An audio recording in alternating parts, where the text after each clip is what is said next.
میپرسن که وضعیت الان دقیقاً چه شکلیه مثل اینکه صبح اعلام شد که به یک شرایط آتش‌بس رسیدیم ولی بعد از اون هم در مورد حملات بعدی صحبت شده بود. الان وضعیت چه شکلیه؟ آیا انتظار حمله جدید هست؟ بسم الله الرحمن الرحیم.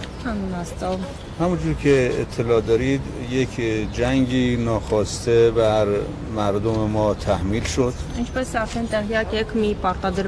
մի պատերազմ, որ Իրանը չէր ցանկանում, պարտադրվեց Իրանին. و این جنگ به مدت 12 روز طول کشید. 12 օր տևեց այդ պատերազմը. مردم ما و قوای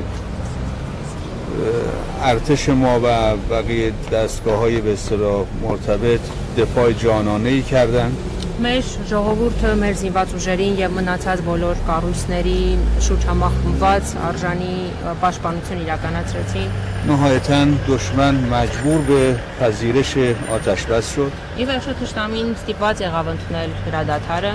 و از امروز صبح هم تا اونجایی که ما اطلاع داریم آتش‌بسی برقرار شده که کماکان ادامه داره. Եվ ըստ մեր տվյալների այսօր առավոտվանից հրադադար է հաստատվել, որ ընդհանուր առմամբ պահպանվում է. این آتش‌بس بدون تردید تا زمانی که دشمن ما به اون پایبند باشه ما هم پایبند خواهیم موند. Մենք հավատարիմ կմնանք այս հրադադարին այնքան ինչքան որ մեր թշնամին հավատարիմ կմնա դրան. ولی اگر خطای دیگری مرتکب بشه حتما این بار پاسخ ما دردناکتر خواهد بود. Սակայն եթե որևէ հերթական սխալ քայլ իրականացվի Իրանի դեմ, ապա վստահ եմ, որ սա կարող եմ ասել, որ մեր պատասխանը շատ ավելի ցավոտ կլինի. Շնորհակալ։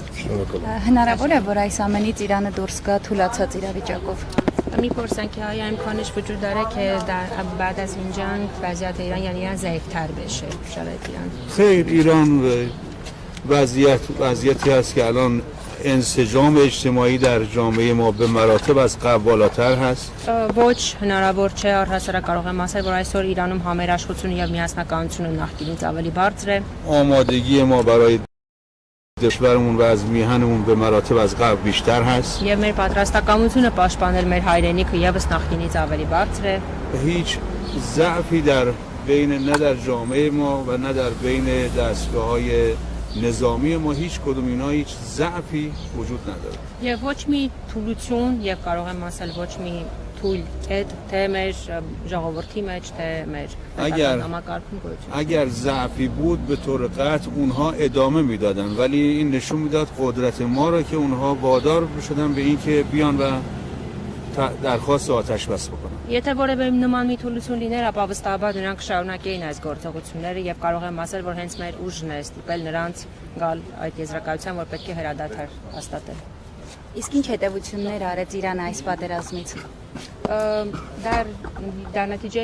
این جنگ ایران به چه نتیجه گیری رسیدن؟ نتیجه گیری ایران بعد از این جنگ چیه؟ به چه نتیجه رسیدیم؟ ببین اون چی که اونها می‌خواستن به هیچ یک از یعنی اهدافشون به نظر ما محقق نشد.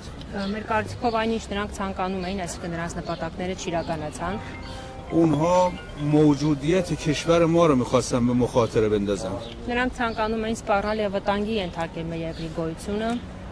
و در چنین هدفی اینها شکست خوردن. Եվ այս նպատակները չիրականացան.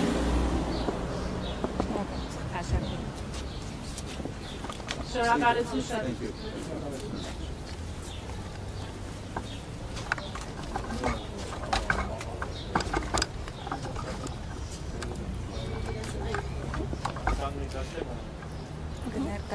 Հա, այստեղ կանգնեմ, որ Երևան։ Էլիանորա Մանանդյան, այստեղ զուտ որպես հայ եւ վերջի շրջանում ենք փորձում ենք մի շարք ակցիաներ անել, որպեսզի ի վերջո վերջ տանք այս հանցավոր լռությանը, թե Հայաստանի ներսում, թե ամբողջ աշխարհում։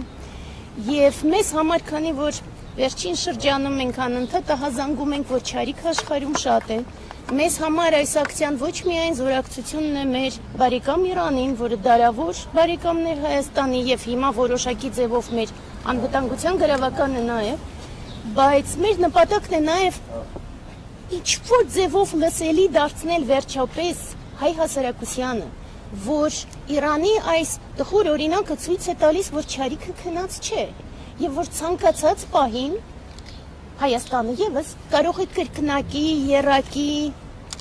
հարձակման ենթարկվել, ինչպես պարբերաբար ենթարկվում է, եւ աշխարհը կշարունակի պահպանել իր հանցավոր լռությունը կամ կեղծապաշտությամբ ինչ-որ կոչեր անել եւ ոչ մի ձևով չի պաշտպանի մեզ եւ միակ օրինակը եւ միակ դասը, որ մենք պիտի այս ամենից քաղենք, մենք Հայաստանի Հանրապետությունը, որ մենք պետք է բավականաչափ զինված լինենք եւ պատրաստ լինենք մարտի, որպեսզի կարողանանք պաշտպանել մեր հայրենիքը։ Ու նաեւ մենք նորից եւ նորից, քանի որ անխուսափելի է 5 տարի շարունակ ինչ կար քաղաքոսել, ասում ենք, մենք վերջում ասում ենք, ցավոք սրտի մենք պետք է պնդենք, որ Հայաստանի անվտանգության գրավականը նաեւ Նիկոլի վերջնական դատն է եւ բացակայությունը Հայաստանում։ Իսկ դուք ինչ եք պրովոկացիոն հայտարարությունը։ Ով է ձեզ նման իրավունքը տվել։ Պրովոկացիոն հայտարարությունը դուք եք։ Ժողովրդի անունից խոսելու իրավունք ունեք։ Դուք ժողովրդի անունից խոսելու իրավունք չունեք։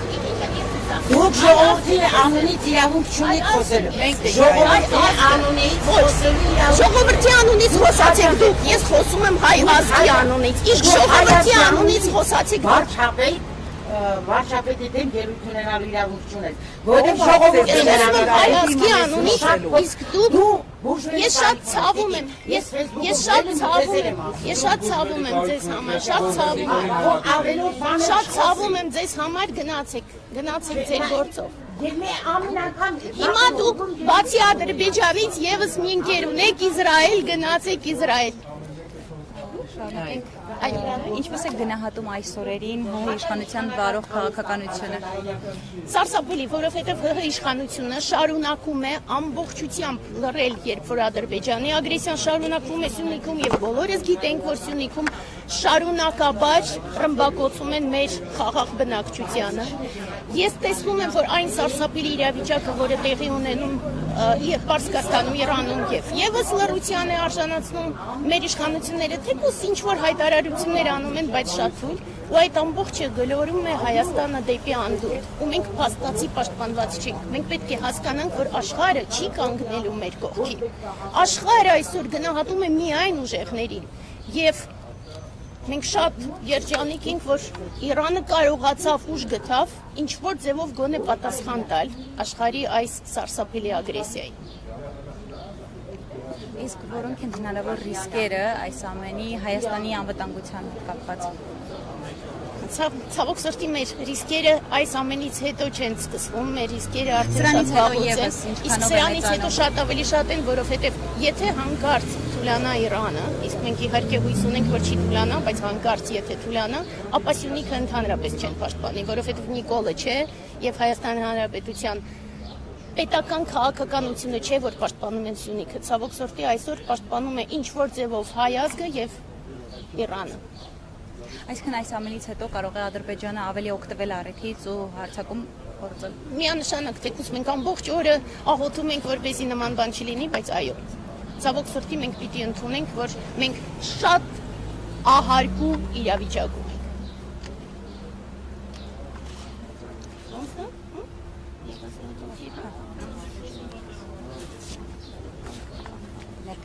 Ֆրոնս Հարությունյան։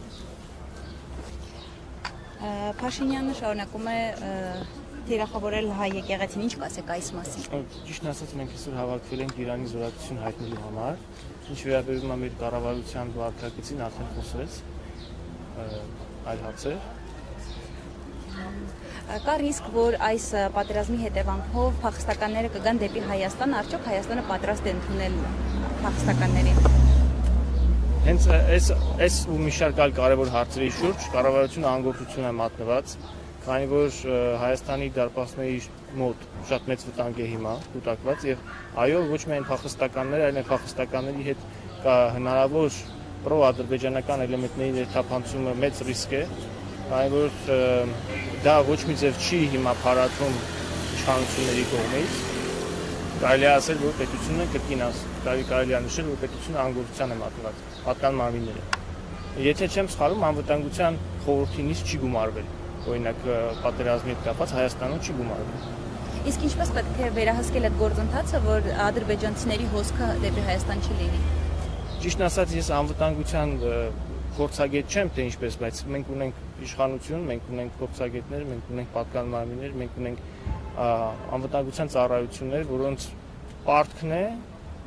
նպատակն է իրենց կառույցների ընդհանրապես, որպեսզի այդ ռիսկերին պատասխանեն։ Եթե մենք չենք կարողանում այդ ռիսկերին պատասխանել, ապա ինչու մենք ունենք ԱԱԾ, ինչու մենք ունենք այլ իրավական պետական պաշտպանական կառույցներ։ Իսկ ինչ վտանգ դա իրենից կարող է հետևանք ունենալ եւ արդյոք սա կատարվում է նրա համար, որպեսզի Ալիևի հայտարարությունը, որ 300,000 ադրբեջանցիներով պետք է բնակեցնի Հայաստանը, միգուցե այս պահանջը լրացնելու համար է այդ ամենը։ Միջոց է։ Գիտեք ոնց, եթե Հայաստանը ներքուստ ուժեղ չէ, եթե Հայաստանը չունի ազգամետ պետություն եւ իշխանություն, այո, ամեն մի արտաքին վտանգ մեր ճշտամին կարող է օգտագործել ի վնաս մեզ եւ խախտել մեր պետության հիմքերը։ Դուք ասացիք առաքելական եկեղեցին դեմ արշավը նույնպես ունի ադրբեջանական թուրքական էլեմենտներ, որովհետեւ առաքելական եկեղեցին միակ ներկայումս մնացած կառույցներից է, որ պահում է ազգապահպան դեր է կատարում եւ պարզ է, որ դա խաղում է հենց մեր ճշտամու կողմից այդ հարցի շահարկումը, այդ հարցակումը կառույցի դեմ։ Այսինքն, եթե դու ներսում հզոր չես, ցանկացած բացասական տար, որ Հայաստանի դարպասներից դուրս կատարվում է, դա կարող է օգտագործվել ի շահ թշնամիների։ Լինի դա փախստականների գալը, լինի դա սահմանների շուրջ թեժ իրադրությունների ստեղծումը, պրոիսլամիստական էլեմենտներ եւ այլն եւ այլն։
Car.